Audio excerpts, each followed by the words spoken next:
Hello. All right. So next up we have Jason Geffner from CrowdStrike, who's known for being the discoverer of Venom, and he will be giving a talk on JavaJournal and PyEspresso. Great. Thanks for the introduction. Hey everybody, good to see a lot of familiar faces out there. My name's Jason Geffner. I'm a principal security researcher with CrowdStrike, and yeah, today I'm here to talk with you about two projects that we're releasing, one called JavaJournal and one called PyEspresso. Now, as you could probably guess from the name of the talk, JavaJournal, you're probably thinking right now, Jason, people still use Java? Really? Come on, what year is it? Well, believe it or not, they do. Java is actually really, really popular. If we look at the TOB Programming Community Index, I pulled this graph from actually just a few days ago. The TOB Programming Community Index is an indicator of the popularity of programming languages. And what we can see in light blue is Java. We can see an actual resurgence in Java over the past few years. We're seeing that it has overtaken C in terms of popularity, and it's in fact the most common programming language that we're seeing these days. But it's not just authors of legitimate software that are using Java more and more now. We're also seeing an uptick in the use of Java by authors of malware, especially cross-platform malware. So more programs getting written in Java, and you know, for recon, we're probably all thinking that's great news because Java decompilation is easy. Where's the problem?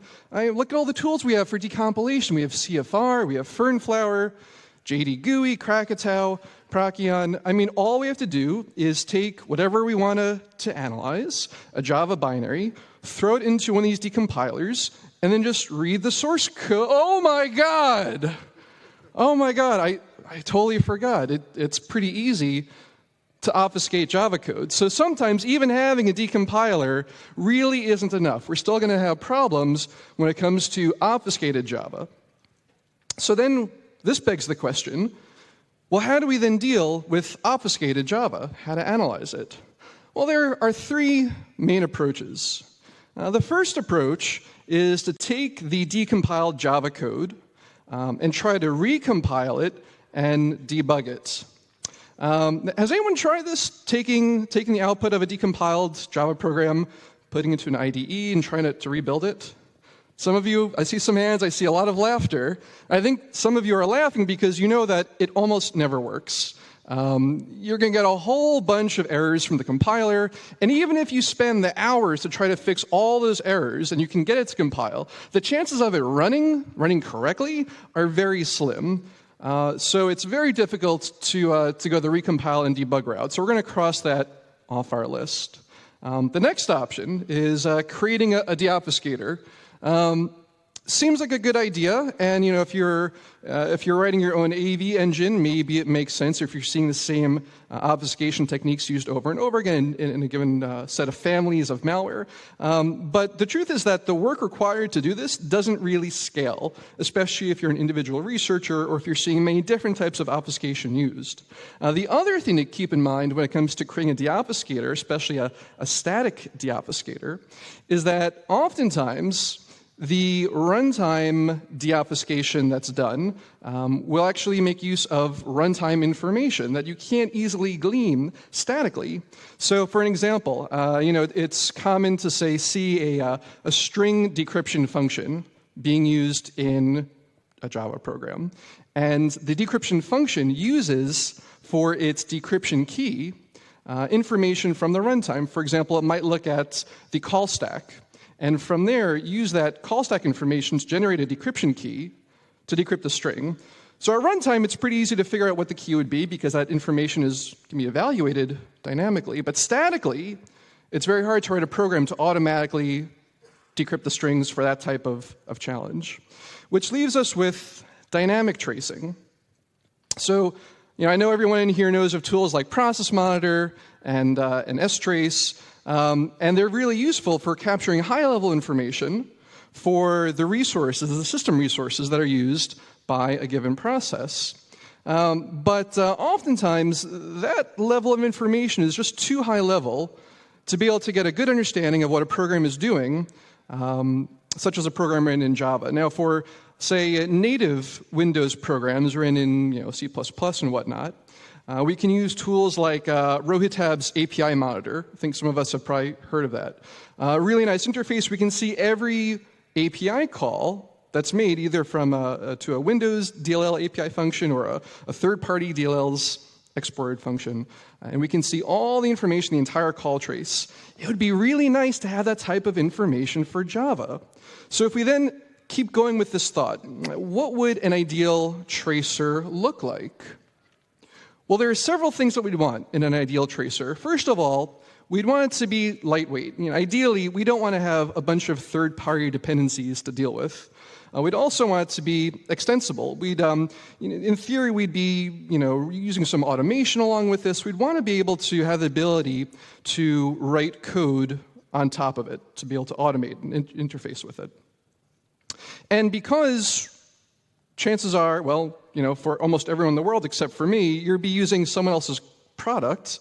You'd want it to be well documented so you can actually understand what it's doing and how to use it. Okay, number two, I personally don't like writing Java code. And a lot of the solutions out there for analyzing Java programs require the user, the reverse engineer, to actually write their own analysis scripts in Java. I don't like that requirement. So let's say we don't want to have to write in Java. Third, we want it to be cross-platform. So we want it to work on Java processes running on Windows, on Linux, Mac OS, even Android. And number four, we want to capture a lot of information, right? We're doing a whole trace. We want to do a whole trace of all the method calls made. So we'd also want to capture information like the arguments passed to methods and the return values. Number five, we want to be able to begin tracing at the very beginning. Now, there are some Java analysis tools out there right now that allow us to attach to an already running process and then start capturing information. Well, that's not too useful if you're dealing with malware because you might miss some really important things at the very beginning of the malware program before you can actually attach to it. Also, if there is anti-debugging work going on by the malware process, by the time you actually attach to it, it might be too late. And you actually might not even be able to attach to it because maybe the process terminated itself. And lastly, we'd ideally not want to have to transform the Java bytecode in memory. The reason being, just like the anti-debugging topic I just mentioned, it's possible for malware to detect that it's been modified in memory, its own bytecode. So I mentioned there are several options already. We have btrace. It requires the user to write in Java to be able to trace on their program. Bytecode visualizer requires Eclipse, so not too lightweight. It's also not extensible and doesn't show method return values. Chronon is very heavyweight, doesn't properly show arguments or return values, etc. So there are a lot of great tools up here. I only have a 30-minute talk, so I'm not going to go through each one. But as good as many of these tools are, none of them meet all of our requirements. So then what is our solution?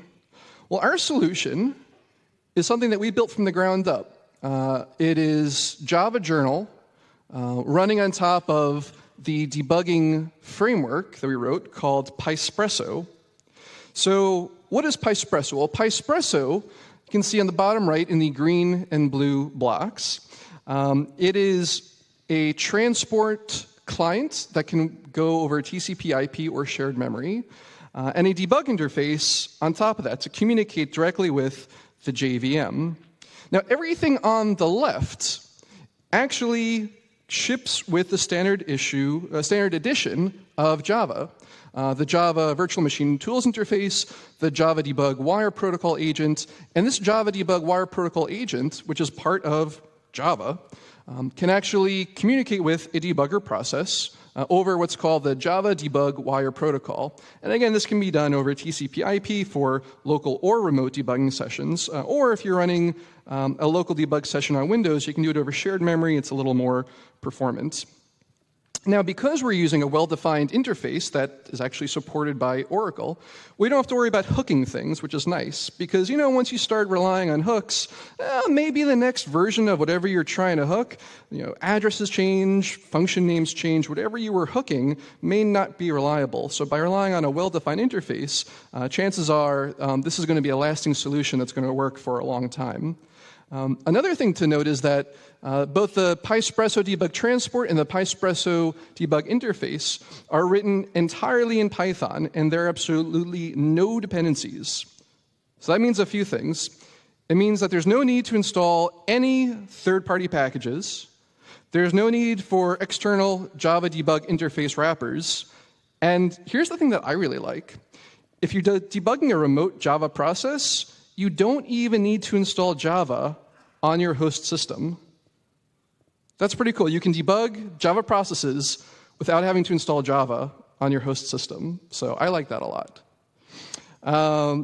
Here's the other cool thing. Because of the modular design of PySpresso and JavaJournal on top of it, the actual debug loop and logging functionality in JavaJournal, pretty much all of JavaJournal itself, it's about 100 lines of Python. So I was able to write this cool tool, which I'll demo in a moment, in just about 100 lines of Python. And because we're so modular with this, we can actually write other programs on top of PySpresso as well. So maybe someone out here in the audience will next week write passive profiler, or the week later, dynamic debugger. It's really very easy to write things on top of this debugging framework. But enough talk. Let's get to the demos. So before I even get to the demos, let me take a vote. So between seeing a previously recorded demo and showing a playthrough of that, or seeing a live demo, anyone have a preference? Who wants to see the live demo instead? All right, okay, cool, good, okay. So let's take a really easy sample to start with. So this is just a Hello World sample. All it does is it just, when you run it, it prints out Hello World. It's pretty straightforward. So let's see how that would look with JavaJournal. All right, view, full screen. Okay. So here in my VM, I have 2 jars for 2 different demos. I have my Hello World jar, which is the source code I just showed you, compiled into a jar. I have PySpresso, and I have JavaJournal. So if I go ahead and run, actually, let me see if I can magnify this. Let me change the resolution in the VM.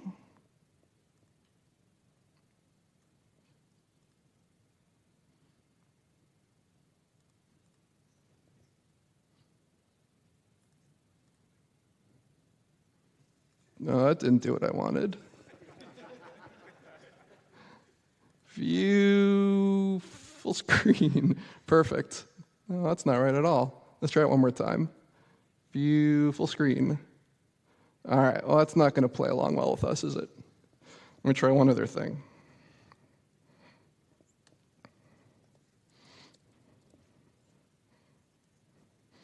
Magnifier. All right, that's a little better. Okay. So I'm running JavaJournal, specifying my input jar of hello world.jar, and I'm saying, you know what? Even though we're going to begin our debugging at the very beginning of the JVM's execution, I really don't need to see all the JVM internals that actually occur before my jar is executed. So I'm going to say, start showing me output at hello world when that class is loaded. So let me zoom out again. This is maybe, oh, here we go, 200. Okay.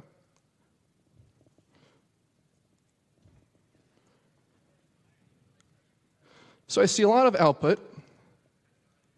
And let's see if I can move the window. Well, I can't easily move it, but let me scroll up. If I scroll up enough, I should see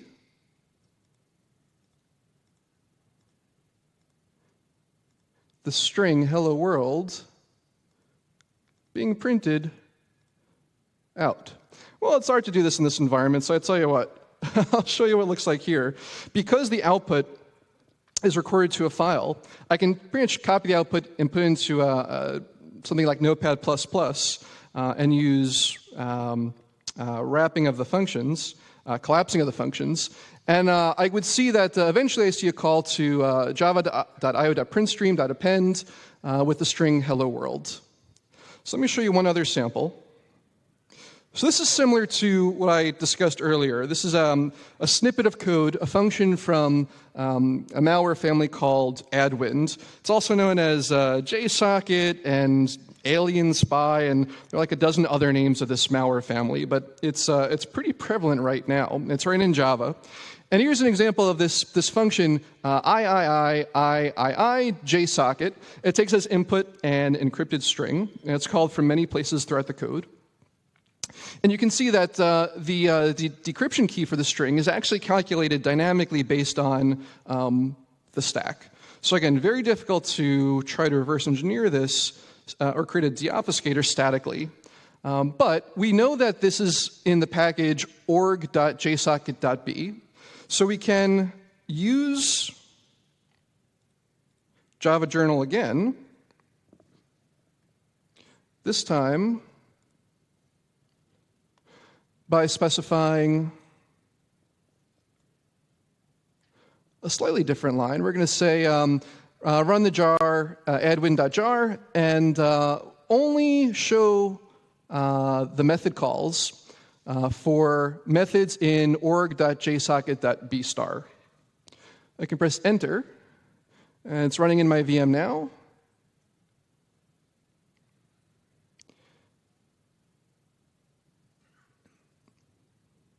And okay, just ran, and I can see all the calls to that to any methods in that package. I can see the input strings that are encrypted, and I can see the decrypted return values. Now, again, doing this statically would be extremely time-consuming, but I'm able to now see, okay, it's looking up and decrypting program files, that string, VirtualBox guest editions, program files again. Oh, now it's looking for VMware tools, and it seems to, that was the last string it decrypted. It just, the process terminated after that. So just based on this run, now I'm actually running this inside of VMware. I think I could pretty much assume that this is looking to see if it's running in a VM, looking for VMware tools. And if it is, it terminates. So again, determining this statically just by looking at the decompilation would have been very, very difficult and very time-consuming. But just by running it through JavaJournal, I can see dynamically what's happening. And again, I could take the log file that was created as output and see a little bigger what actually happened.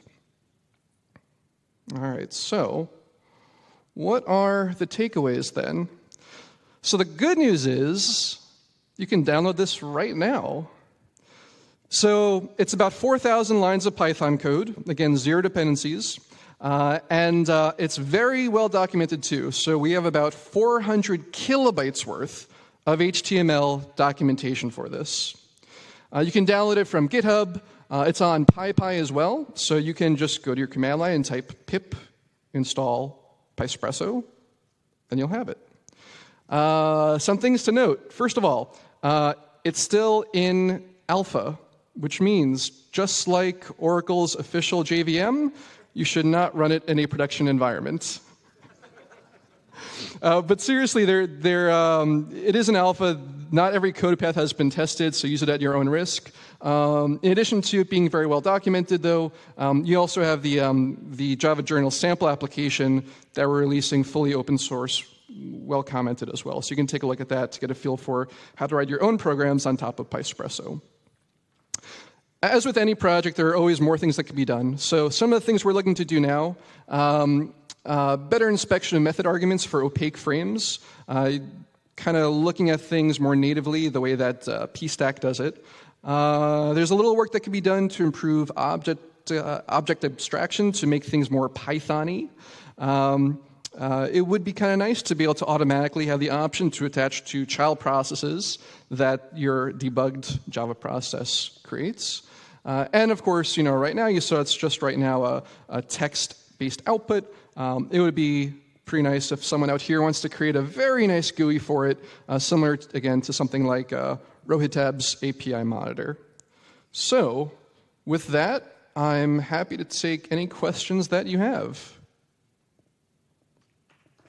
Oh, thank you.